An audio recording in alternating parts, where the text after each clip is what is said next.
భవనాలు గుట్టురట్టు. బెజవాడలో కనకదుర్గమ్మ సాక్షిగా నిబంధనలు గాల్లో దీపాలవుతున్నాయి. అక్రమ నిర్మాణాలు పుట్టగొడుగుల్లా పుట్టుకొస్తున్నాయి. కూటమి ప్రభుత్వం అవినీతి రహిత పాలన అందిస్తామని చెబుతుంటే క్షేత్రస్థాయిలో మాత్రం కొందరు కేటుగాళ్లు ప్రభుత్వ ఆశయాలకు తోట్లు పొడుస్తున్నారు. విజయవాడ కార్పొరేషన్ పరిధిలో యథేచ్ఛగా అక్రమ నిర్మాణాలు, నిబంధనలకు విరుద్ధంగా భవనాల నిర్మాణాలు, ప్రభుత్వ లక్ష్యానికి తూట్లు. కూటమి పెద్దల పేర్లు వాడుకొని అడ్డుగోళ్ల దందాలు, టౌన్ ప్లానింగ్ అధికారులపై బెదిరింపులు, ఆదాయానికి గండి. విజయవాడ నగరపాలక సంస్థ పరిధిలో అక్రమ నిర్మాణాల జోరు సాగుతుంది. నిబంధనల ప్రకారం అనుమతులు తీసుకోవాల్సిన చోట పైసా ఖర్చు లేకుండా ప్రభుత్వానికి రావాల్సిన ఆదాయానికి గండి కొడుతూ కొందరు వ్యక్తులు బరతెగిస్తున్నారు. కూటమి ప్రభుత్వం అధికారంలోకి వచ్చిన తర్వాత అవినీతిపై ఉక్కుపాదం మోపుతుంటే కొందరు స్థానిక నాయకులు ప్రభుత్వ పెద్దల పేర్లు చెప్పుకుంటూ అధికారులను భయభ్రాంతాలకు గురిచేస్తున్నారు. రాష్ట్రంలో పారదర్శకమైన పాలన అందించాలని, ఎక్కడా అక్రమాలు జరగకూడదని ముఖ్యమంత్రులకు కఠిన ఆదేశాలు జారీ చేశారు. కానీ విజయవాడ కార్పొరేషన్ పరిధిలో పరిస్థితి ఇందుకు భిన్నంగా ఉంది. గత ప్రభుత్వంలో అక్రమ నిర్మాణాలను అడ్డుకోకపోవడంతో నగరంలో విచ్చలవిడిగా నిర్మాణాలు కొనసాగాయి. టౌన్ ప్లానింగ్ అధికారులు అక్రమ నిర్మాణాలను ఆదిలోనే గుర్తించి చర్యలు తీసుకోవడానికి వెళితే టౌన్ ప్లానింగ్ సిబ్బందిని అడ్డుకొని ఇష్టం వచ్చినట్లు చేస్తాం, మా ప్రభుత్వం, మాట్లాడడానికి మీరెవరు, కోట్లు ఖర్చు పెట్టి కార్పొరేటర్లుగా గెలిచింది చేతులు మూసుకొని కూర్చోటానికా,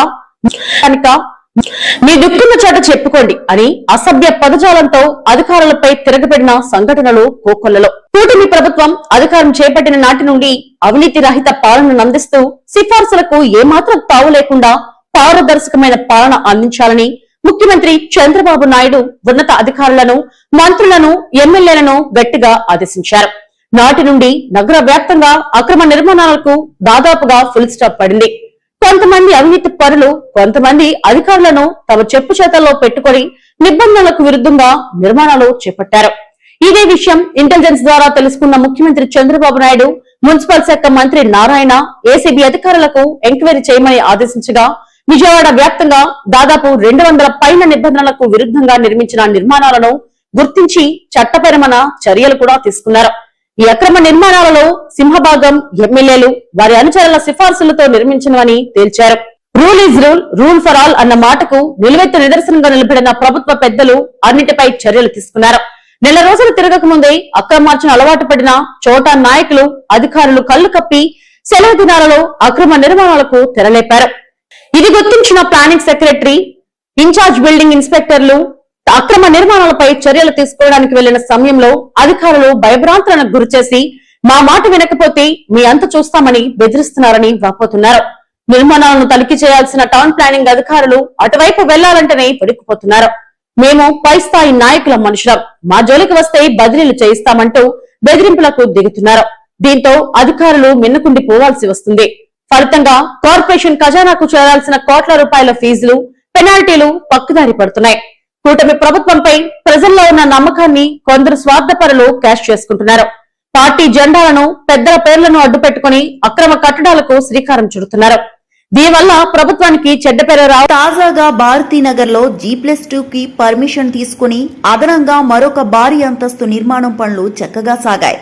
అక్రమ నిర్మాణాన్ని అడ్డుకోవడానికి planning secretary, in charge building inspector తమ సిబ్బందితో కలిసి అక్రమ నిర్మాణం కూల్చడానికి వెళితే మీ అంతు చూస్తామని బెదిరించి నా వెనుక ప్రభుత్వ పెద్దలు ఉన్నారు అని బహిరంగంగా మాట్లాడుతున్నాడు.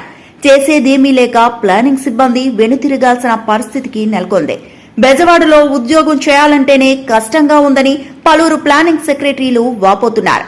సింగ్ నగర్ ప్రాంతంలో ఒక బిల్డర్ భారీ అక్రమ నిర్మాణాన్ని నిర్మించారు. దీన్ని అడ్డుకోవడానికి వెళ్లిన టౌన్ ప్లానింగ్ అధికారిని బదిలీ చేయించారని, భవానీపురం క్రాంబేర్ రోడ్ లో ఒక భారీ షాపింగ్ కాంప్లెక్స్ పైన మరొక అంతస్తు నిర్మాణానికి తెరలేపిన స్థానిక కూటమి నేత అని చెప్పుకునే వ్యక్తి అక్రమ నిర్మాణానికి పాల్పడుతున్నారని అధికారులు ఆ నిర్మాణాన్ని అడ్డుకున్నారు.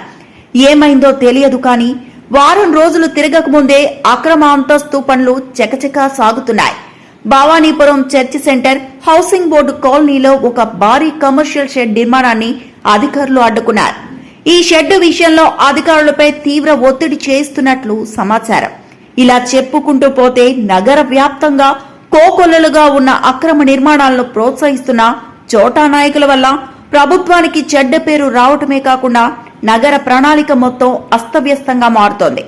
ఇప్పటికైనా ఉన్నతాధికారులు స్పందించాల్సిన అవసరం ఉంది. రాజకీయ ఒత్తిళ్లకు లొంగకుండా నిబంధనలు ఉల్లంఘించిన భవనాలపై కఠిన చర్యలు తీసుకోవాలని బెజవాడ వాసులు కోరుతున్నారు. అవినీతిని సహించబోమని చెప్పే కూటమి నేతలు తమ పేర్లు వాడుకుంటున్న వారిపై ఎలాంటి చర్యలు తీసుకుంటారో వేచి చూడాలి.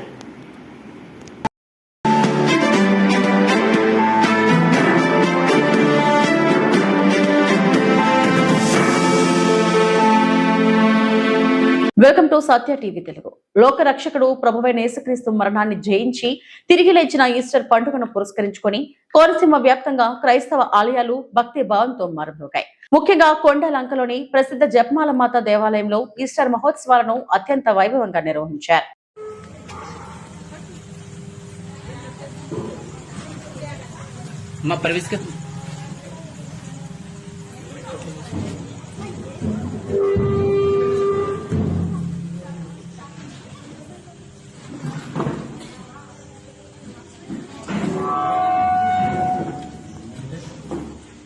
గీతం గీతం జయ జయ గీతం చేతటి పాడేదము యేసురాజు లేచెను హల్లెలూయా జయ ప్రకటించెదము యేసురాజు లేచెను హల్లెలూయా జయ గీతం గీతం జయ జయ గీతం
welcome to Satya TV Telugu news.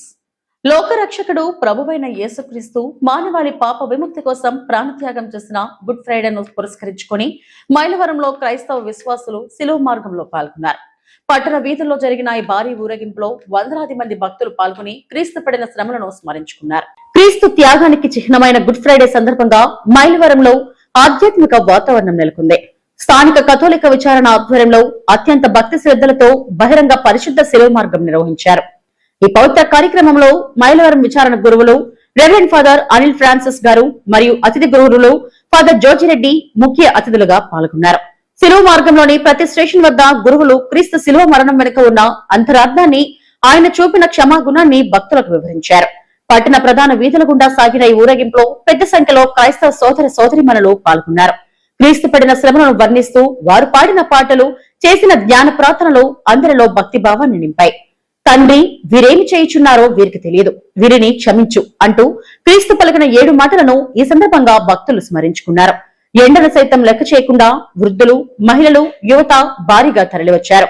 లోక పాప పరిహారార్థం కల్వరిగిరిపై యేసుక్రీస్తు చేసిన ప్రాణత్యాగాన్ని తలుచుకుంటూ భక్తులు కన్నీటి పర్యంతమయ్యారు. క్రమశిక్షణతో సాగిన ఈ ఊరేగింపులో సంఘ సభ్యులు మరియు వాలంటీర్లు పాల్గొని తగిన ఏర్పాట్లు చేశారు. క్రీస్తు చూపిన ప్రేమ, శాంతి ప్రతి ఒక్కరూ తమ జీవితంలో అలవర్చుకోవాలని సందేశం ఇచ్చారు. మైలవరం పరిసర ప్రాంతాల నుండి వేలాది మంది భక్తులు తరలి రావడంతో పట్టణమంతా ప్రార్థనలతో మారుమొరిగిపోయింది. కొనియాడుతూ ఉన్నాయి.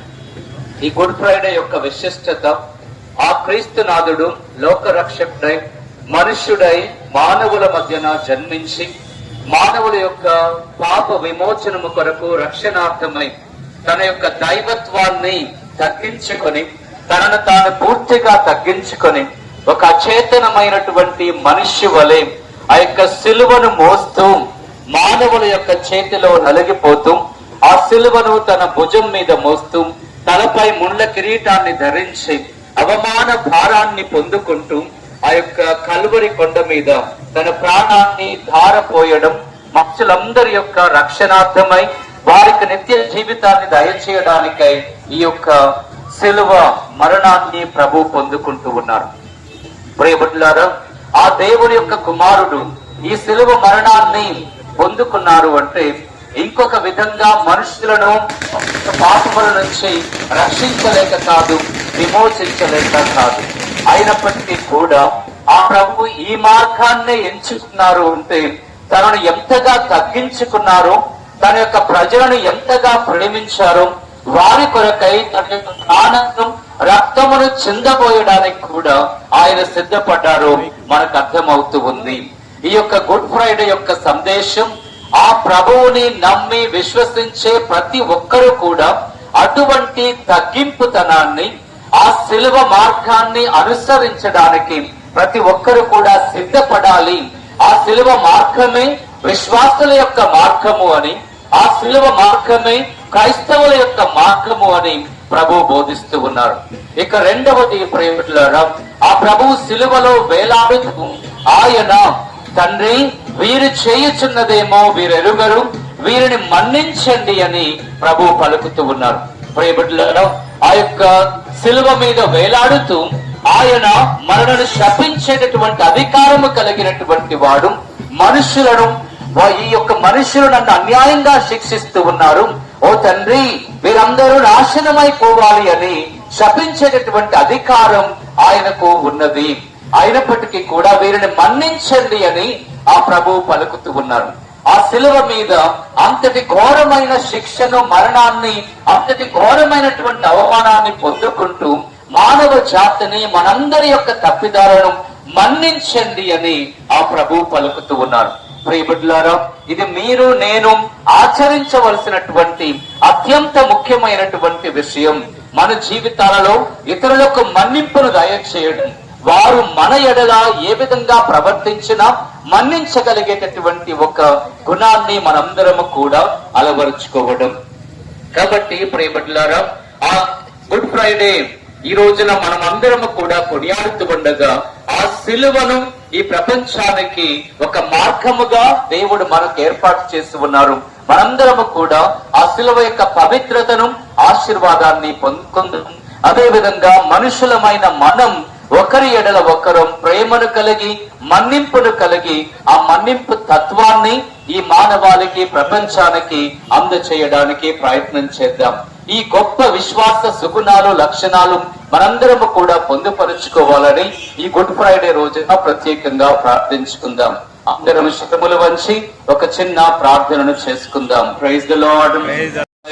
సర్వేశ్వరం, ఈ రోజు మైలవరం పురములో ఓ తండ్రి యొక్క బహిరంగ శిలువ మార్గము జరుగుతూ ఉండగా మైలవరం నగరాన్ని, ప్రజలను, చుట్టుప్రక్కల ప్రజలందరినీ కూడా ప్రార్థిస్తున్నాము తండ్రి.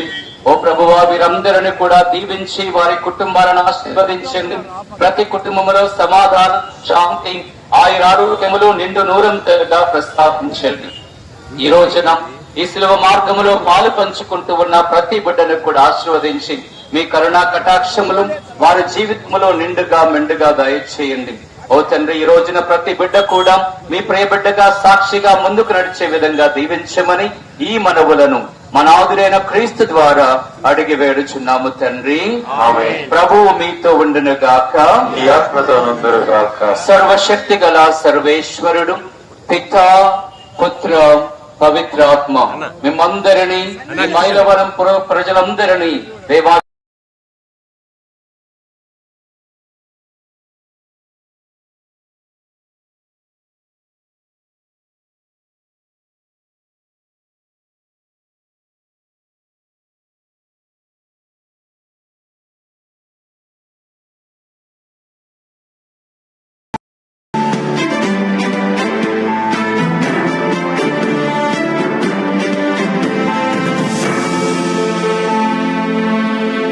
Welcome to Satya TV Telugu news. Krishna జిల్లాలో మందుబాబుల ప్రాణాలతో మద్యం మాఫియా చెలగాటమాడుతుంది. పామూరు నియోజకవర్గం కాజా గ్రామంలోని వైన్ షాప్ లో కల్తీ బీర్లు కలకలం రేపుతున్నాయి. బీర్ బాటిల్లో చచ్చిన జీవి తేలడమే కాకుండా బాటిల్ ఒక కంపెనీది అయితే మూత మరో కంపెనీది ఉండటం చూసి మందుబాబులు నివ్వెరపోతున్నారు. దీనిపై ప్రశ్నిస్తే షాప్ సిబ్బంది ఇస్తున్న సమాధానం మరింత విస్మయానికి గురిచేస్తుంది. మద్యం ప్రియులారా జాగ్రత్త, మీరు తాగే బీరు అమృతమో కాదు గాని అది యమపాసంలా మారుతుంది. కృష్ణా జిల్లా పామరు నియోజకవర్గం కాజా గ్రామంలోని వైన్ షాప్ లో దారుణం వెలుగు చూసింది. ఒక మందుబాబు బీర్ బాటిల్ కొనుగోలు చేయగా అందులో ఏదో చచ్చిపోయి తేలుతూ కనిపించింది. తీరా పరిశీలిస్తే బాటిల్ బ్రాండ్ ఒకటైతే దానిపై ఉన్న మూత మరో కంపెనీది ఉండటంతో కల్తీ భాగోతం కాస్త బయటపడింది. దీనిపై మద్యం ప్రియులు వైన్ షాప్ సిబ్బందిని నిలదీగా వారు అత్యంత నిర్లక్ష్యంగా సమాధానమిచ్చారు. మాకేం తెలియదు, స్టాక్ ఇలాగే వచ్చింది అంటూ బాధ్యత రాహిత్యంగా మాట్లాడారు. కల్తీ బీరు తాగి ప్రాణాలు పోతే ఎవరిది బాధ్యత అని ప్రశ్నిస్తే సమాధానం చెప్పకుండా తప్పించుకునే ప్రయత్నం చేశారు. మరో విచారకరమైన విషయం ఏమిటంటే భారీగా మద్యం విక్రయాలు జరుగుతున్న ఈ షాప్ లో సీసీ కెమెరాలు పనిచేయడం లేదని సిబ్బంది చెబుతున్నారు. అంటే కావాలని కల్తీని ప్రోత్సహించడానికి కెమెరాలను నిలిపివేశారా అన్న అనుమానాలు వ్యక్తమవుతున్నా ఎక్సైజ్ శాఖ అధికారులు మాత్రం నిమ్మకు నీరెత్తినట్లు వ్యవహరిస్తున్నారు. కనీసం వైన్ షాపుల్లో తనిఖీలు చేయకపోవడం వెనుక ఉన్న మతలబు ఏంటని ప్రజలు ప్రశ్నిస్తున్నారు.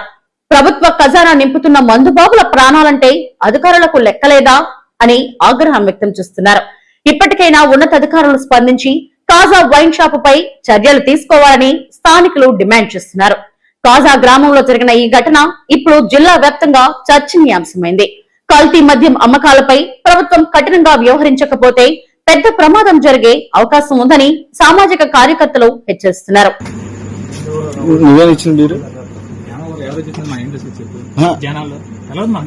అప్పుడు డ్యూటీ ఉన్నది నువ్వేనా?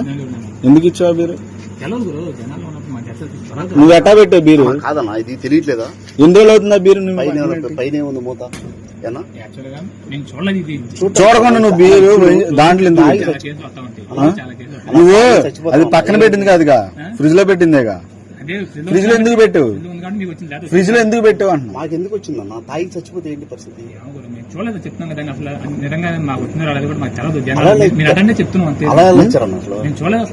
చూడకుండా నువ్వు ఫ్రిడ్జ్ లో ఎందుకు పెట్టావు? ఇది పోయింది, అది షార్టేజ్ కింద లెక్కే. అవును కదా, నువ్వు అది ఎట్టా అమ్మావు? నువ్వు అది ఎట్టా అమ్మావు? మూత కూడా ఏముంది అలా దీంట్లో ఏదో చచ్చిపోయింది చూడు. చూడు కనబడుతుందా నీకు? మరి దీని లైట్, ఫ్లాష్ లైట్. నువ్వు తాగు ఈ బీరు. నువ్వు తాగుతావా వంద తాగండి. ఆ? దీంట్లో పోనీ నీకు కనపడదు కదా, ఇక దీంట్లో ఏదో చూడు చచ్చిపోయింది, మొత్తం తేలిపోతుంది పైన. నేను చూడలేదు చెప్తున్నాను కదా, మీకు బీర్ కావాలంటే చూడకుండా అడ్డించు. మాకు బీర్ కాదన్నా. ఇప్పుడు తర్వాత ఇంకో బీర్ కొనుక్కుని తాగే కానీ బాగానే ఉంది. అది బాగానే ఉంది. అట్లా నేను జనరల్ నువ్వు ఎందుకు పెట్టావు అంటున్నా? అరే నాకు జనరల్ బీర్ అని కూడా పెట్టేస్తాను. నాకు తెలవదు. జనరల్ బీరు కొని పెట్టావు, ఎందుకు అమ్మావు? అదంతా కలిసి కలిసిపోయి దాంట్లో ఇది ఉంది. నువ్వు చచ్చిపోతే ఏం వైన్ షాప్ చేస్తావు? లో ఎంగల్మెంట్ చేస్తున్నావు. నేను 3 ఏళ్ళ మధ్య ఇది కాల్స్బర్గ్ కి కేఎఫ్ మూత ఎందుకు వచ్చింది? మాకు తెలవదు గురు. మరి చూడకుండా ఎందుకు అమ్మావు? నువ్వు ఫ్రీగా చేయట్లేదు కదా, జీతం తీసుకుంటున్నావుగా. నేను చెప్పింది మీకు అర్థం కావట్లే. ఆ? చూడలేదు కాబట్టి మీ దాకా చూస్తే మీ అసలు ఇవ్వంగా చూడకుండా ఎట్టా వ్యాపారం చేస్తున్నావు? చూడలేదు కానీ మీ దాకా ఇప్పుడు తాగి చచ్చిపోతే మీ ఓనర్ పోతాడు.